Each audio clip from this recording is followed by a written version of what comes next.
In this video, I'm going to discuss two solutions proposed to the ontology problem. So we've been looking at the ontology problem of quantum mechanics, which is essentially what kind of physical entity out there in the real world does the wave function actually refer to or describe.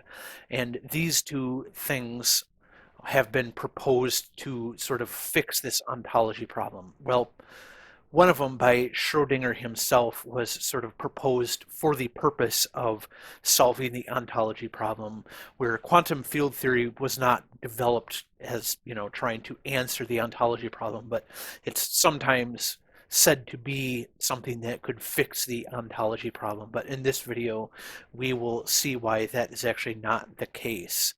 And so Schrodinger's solution, which we'll examine first, is sort of him building on the solution that we looked at in a previous video, sort of his proposed solution from a previous video. And so this is kind of building on that. And so Schrodinger thought that we could think of the square of psi, or more precisely psi times its complex conjugate, as a sort of weighting function that could be used to acquire a density of, something like charge over space for each individual particle and then add them together.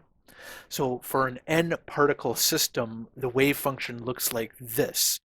And so if we look at the electric charge, so we can get the electric charge density of the ith particle like this. So we just do a continuous sum, an integral over all of the space that the particle, that the wave function would say that the particle is occupying or has a probability of occupying. And so that's why we have this square of the psi right here, the square of the wave function. And then this q here is the charge for it. Where qi is the charge of the ith particle. So because the delta function for the ith particle, we are integrating only over the coordinates of all the other particles. So not sort of the particle that we're looking at. So we're looking at the ith particle. We're getting the density for the ith particle here. So this leaves us with a function of x, and so these are the sort of spatial coordinates. And so we can call these the three dimensions of space. And so then we will get the total charge density by summing all of the charge density. And so this is sort of an illustration I put together. So we have like the particle 1 here, and we have its charge density, which maybe in a region of space looks like this, where I'm saying that the darker it is, the more sort of charge density there is there. And so that's why I'm doing this psi times this complex conjugate at x equals a, which would be sort of in this lighter gray area, is less than at b, which is in this darker gray, which is less than c, which is less than d. And so we do this for particle 1, then we do it again for particle 2. So these are those integrals we looked at for each particle, and then we add them together. And so we just keep adding them up for each particle in our system of particles here.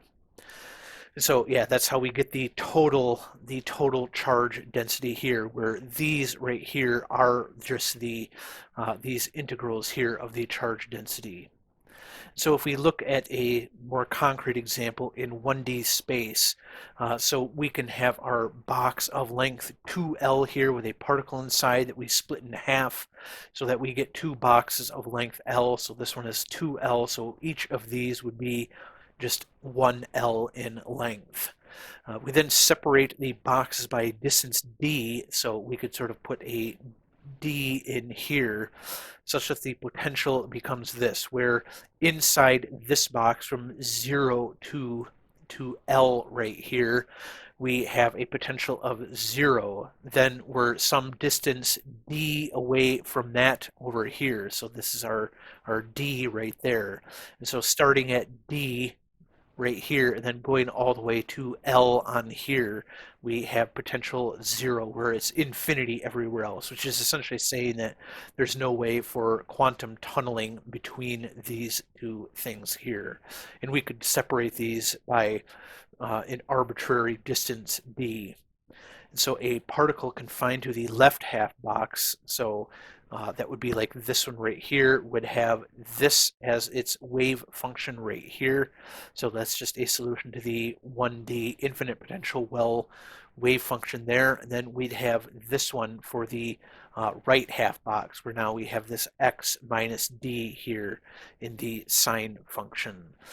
And so it's the left half has this for x between 0 and L, and this has it for x between D and D plus L. So we're, saying this L right here plus this D right there. And so then the particle could be in a superposition between the two boxes. So that would look like this. We have the psi of left and right here. So it's the psi of the left plus the psi of the right. For a single particle, if it is in the state psi sub L, then the particle's charge is smeared out throughout the left box, but it is definitely in the left box. Likewise, if it's psi sub R, then it's smeared out in the right box, but definitely in the right box. And so if we have this sort of superposition of them, then the charge is smeared out between the two boxes, but only inside the boxes. So it doesn't exist sort of between the boxes or outside of them. But now say that we have two particles of identical charge. So now we're going to a two-particle system, but that can be distinguished from one another. So that would be like an electron and a muon, which both have the same charge but different masses. And so there would be a way to differentiate between the two. We then have three possible quantum states that we can diagram in configuration space. And so we have the x sub 1 for the first particle and x sub 2 for the second particle on each of these. And so we're looking at a possible state that we're just calling A, one that we're calling B, and one that we're calling C. And so for state A, we have the psi of L plus psi sub R here. So particle 1 is definitely in the left box, and particle 2 is definitely in the right half box. So that's why it looks like this, because particle 1 is in the left half box, so it's going to be on the left side of its coordinate right there. And particle 2 is definitely in the right half box. So, if we are looking at it like we're kind of flipping the coordinates up like that for x sub 2, then it's definitely going to be over here. And so that's why we have that density right there. Where state B here, we have the psi sub L plus R of x1 and psi sub L plus R of x2. So particle 1 is in a superposition of being in both half boxes, and so is particle 2. And so we have this where the particles could both be in the left half or both in the right half, or we could have one in the left, one in the right, or one in the right, one in the left.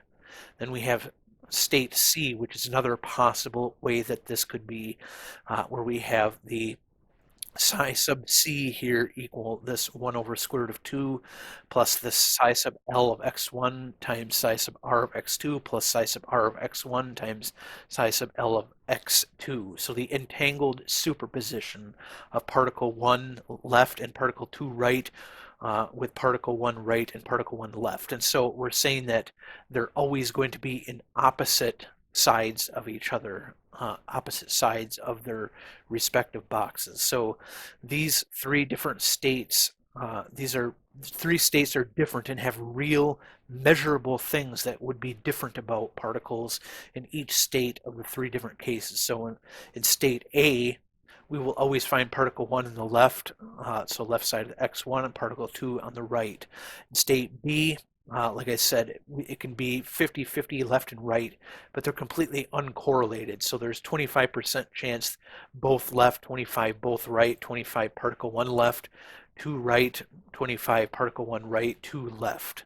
Then in state C, particle 1 is on the left 50% of the time and right 50% of the time, but now particle 2 is always in the opposite position. And so that's what we saw up here in our configuration spaces. But all three states will produce the same charge distribution using Schrodinger's method. Yet all three are physically different, meaning that Schrodinger's method does not accurately tell us about the physical reality of the particle. In other words, it's still incomplete because we could get the same charge distribution in our boxes while having these three possible ways of making a measurement. So these three possible configurations that would correspond to the same sort of measurable or the same charge distribution. So these different measurements corresponding to the same charge distribution. So that is why Schrodinger's approach will not work. So we can look at quantum field theory then. This is the second thing that, like I said, it's not, quantum field theory was not proposed as a way to try to solve the ontology problem, but it is sometimes said to be something that can fix the ontology problem. So one may object that the ontology problem of non-relativistic quantum mechanics, which we can shorten as NRQM, can be fixed by using relativistic quantum field theory, or QFT. But this doesn't fix the problems that we've encountered. So a generic state in QFT does not have quantum fields with definite configurations. So in other words, just because the non-relativistic quantum mechanics, a single particle is a superposition over a continuous infinity of different positions, so we're just integrating over all of the different positions. So to a state for quantum field theory is a superposition over a continuous infinity of different field configurations. So for example, think of the path integral formulation. So Feynman's path integral formulation, we have to add up all the contributions of every possible path a particle can take. And so that is essentially, we have the particle right here, and we're looking at some point over here. And so it could be that the particle just goes straight over there, but it could also be that it makes sort of a curved path that way, or even a curved path that way, or it could be that it makes some weird curved path that way, or even something that looks like this coming all the way over here, or something that looks like this coming all the way over here. And so you have to integrate through all of these paths. And so again, we're left with the issue that each of these possible paths is sort of a superposition of what the particle could actually do. And we could also look at the Feynman diagrams, where more vertices correspond to a higher order terms and an infinite sum of possible interactions. And so if we have these two, say they are electrons, so we can call this E sub 1 and E sub 2 right here, electrons, and they come and say they just exchange a photon here, which maybe we can call gamma, and then they repel each other. But it could also be that they do this, where they exchange two photons, or they could exchange photons at the two different vertices like this, or we could have a photon come out right here. It turns into a particle antiparticle, which then annihilate and become another photon, which then interacts with this electron here. And so you can keep coming up with, I mean, an infinite number of these possible interactions, because you could just keep doing this over and over. Just go to 3 photons, then 4 photons, then 5, and so on and so forth. And so you come up with an infinite number of these interactions here, and you have to sum over those, where each one is sort of a higher order term in a sort of power series. It's actually called the Dyson series that we'll see down here. So in QFT, the scattering operator, which is this S hat here, is equal to this t times this exponential with this integral in the exponent there, which when expanded gives us this. And so the red one here is our first order term, then our second order term, then our third order term, and it would keep going on to infinity. And so that we get a probability amplitude that looks in a probability amplitude going from state n sub I to state n sub f. So this is our probability here, and it'll look like this inner product here with the scattering operator. And so we end up, when we sort of encompass this in those Brockett vectors, the 1 will become this here in red, this second order term becomes this here in blue, this, or the first order term, this second order term is this here in green, and so we get the Dyson series, which is the probability. And so we can just see this as a sum.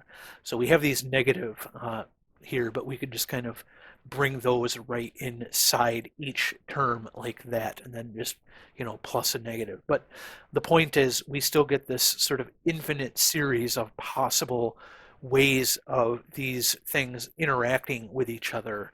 And so we are still ending up with this sort of superposition of a bunch of different states that, are, sort of smeared out over all these different states. And so our quantum field theory approach is not going to actually fix the problem that we have here, which again is the ontology problem.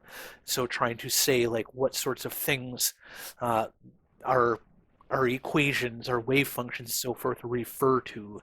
If you read or take any classes on quantum field theory, you'll use these Feynman diagrams, but they'll always tell you, don't take it too seriously, because, this is not actually what's really happening. So all we actually know is sort of everything outside this box. We know two particles go in, they do something that causes them to repel each other, then two particles go out with these different trajectories. But it's a sort of superposition of all of these, plus an infinite number of other ones that is actually occurring sort of inside this box right here. But anyway, that was everything I wanted to talk about in this video.